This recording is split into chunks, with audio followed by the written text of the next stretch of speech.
Quand vous développez un jeu, le nombre d'instructions a un impact important sur les performances, en particulier l'affectation de textures. On peut rapidement se retrouver avec un jeu qui utilise des centaines et des centaines de textures. Donc j'ai rencontré ce problème et je voulais vous parler de mes techniques d'optimisation. C'est parti!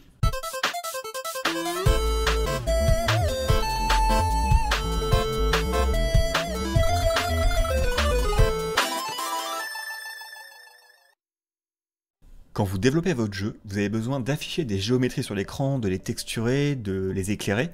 Et pour faire tout ça, on utilise des shaders. Alors pour ceux qui ne savent pas qu'est-ce qu'un shader, c'est le programme, pour faire simple, c'est le programme qu'utilise la carte graphique pour projeter des pixels sur l'écran. À chaque frame, le shader vient projeter la géométrie sur l'écran. Il peut simuler la lumière sur les surfaces de la géométrie.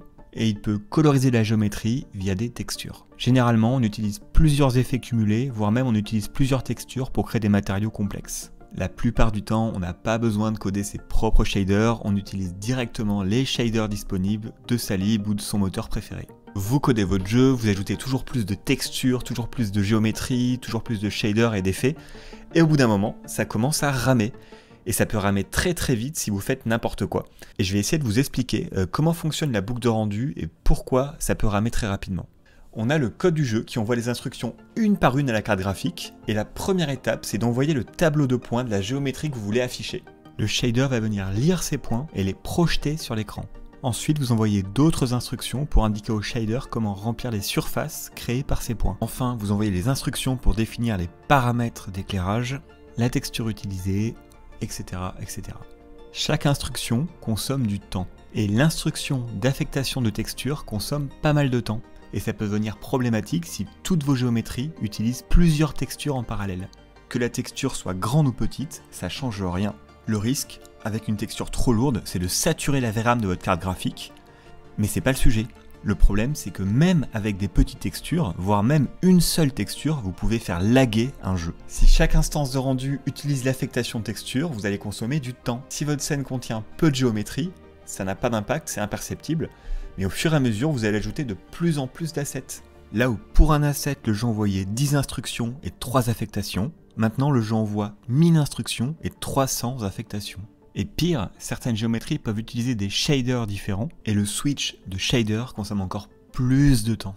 Alors il y a plein de manières de faire ramer un jeu, ça peut être le fait d'avoir trop d'instances de rendu, un shader avec trop de paramètres, ou simplement un shader avec un code qui est trop complexe.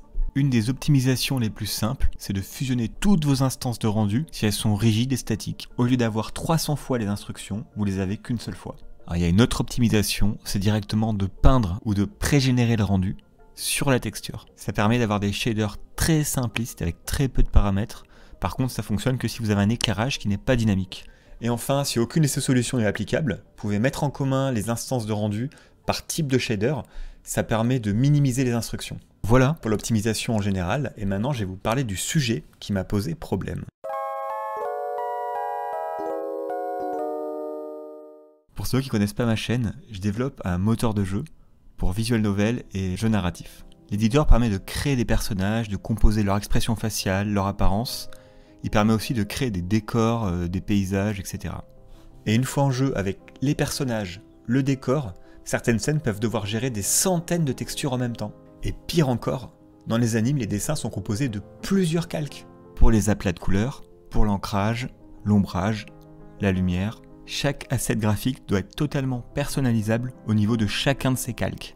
Et donc ça demande autant d'images qu'il y a de calques, et donc ça peut faire des centaines et des centaines d'images. Et la question à se poser, c'est combien de calques minimum sont nécessaires dans les animes standards. Si on regarde Naruto, Fullmetal Alchemist, My Hero Academia, chaque composition, vêtements, visage, cheveux, etc.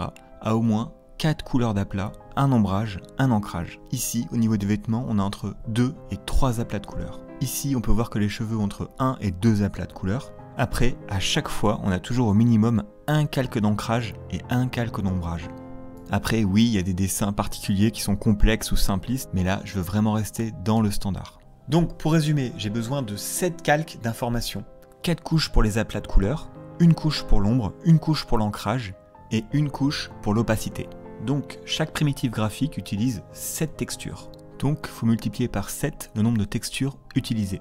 Or, l'éditeur produit des jeux pour PC, tablette, mobile, et tout le monde n'a pas un PC haut de gamme. D'un côté, je dois trouver une solution pour que tout le monde puisse faire tourner les jeux. Et de l'autre côté, je dois laisser un maximum de liberté aux créateurs. Et pour ça, je me suis fixé un objectif, que chaque élément graphique utilise une seule texture. Une texture avec 4 calques pour les aplats de couleurs, un calque d'ombrage, un calque d'ancrage et enfin un calque pour l'opacité. Donc comment faire tenir cette image dans une seule image ?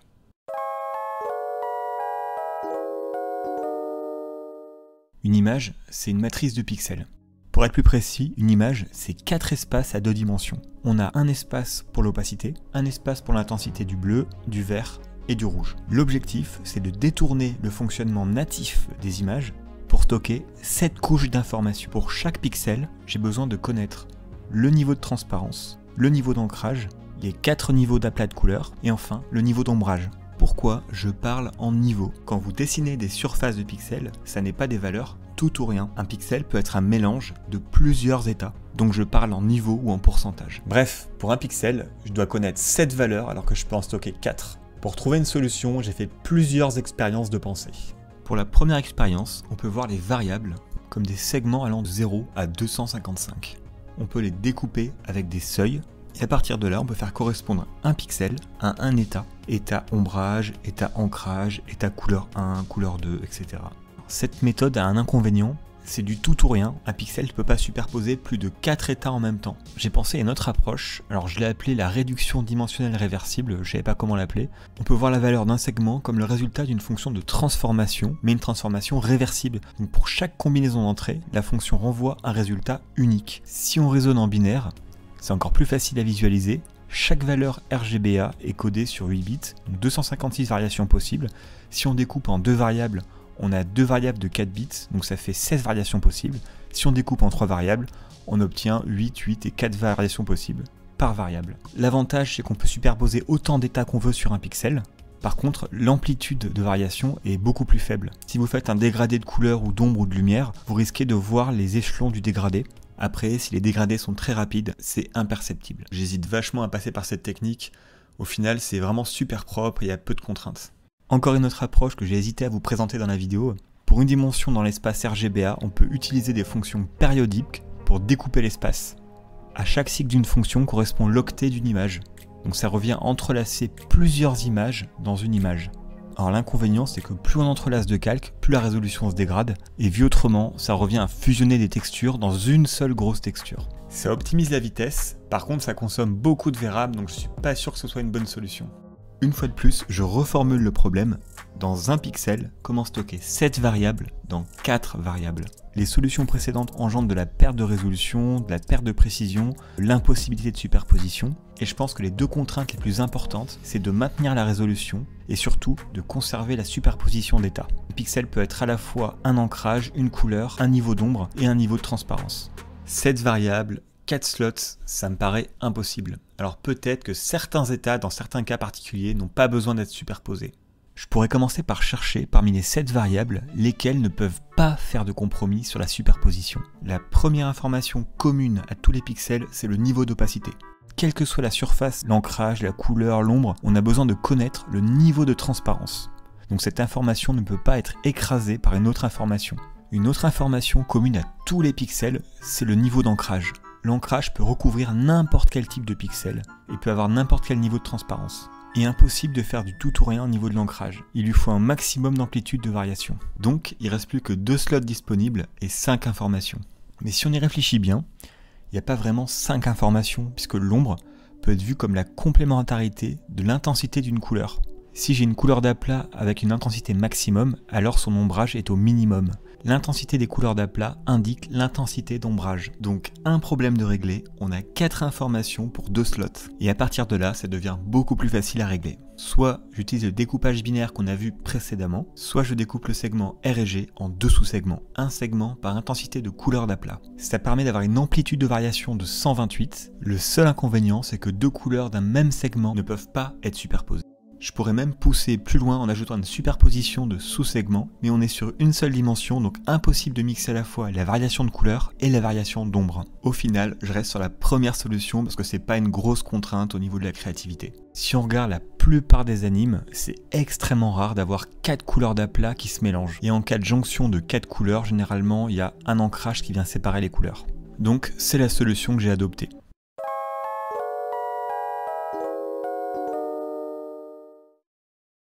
Je passe à l'implémentation, j'ai créé un script qui récupère les différents calques et qui génère une seule image avec les 7 informations de calque. Ça pourrait être fait côté éditeur d'images avec Photoshop ou Clip Studio, mais c'est beaucoup plus pratique et beaucoup plus rapide de le faire avec un script. Côté moteur graphique, j'ai codé un seul shader pour l'ensemble de l'application, qui prend en charge les textures simples et les textures multicouches.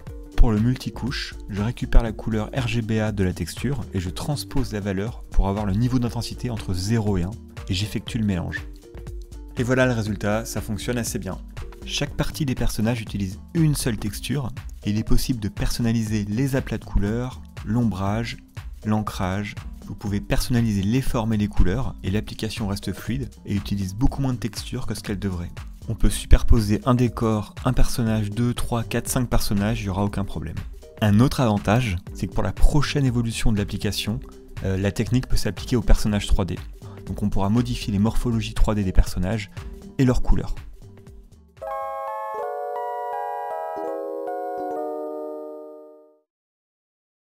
Parler optimisation, c'est vraiment un sujet qui est un peu compliqué à vulgariser. J'adore faire ce genre de choses et j'avoue que c'est vraiment, même si le problème en soi n'est pas compliqué, c'est difficile de le rendre intéressant et de maintenir l'attention des gens sur ce genre de sujet qui au final est simple mais difficile à retranscrire en fait.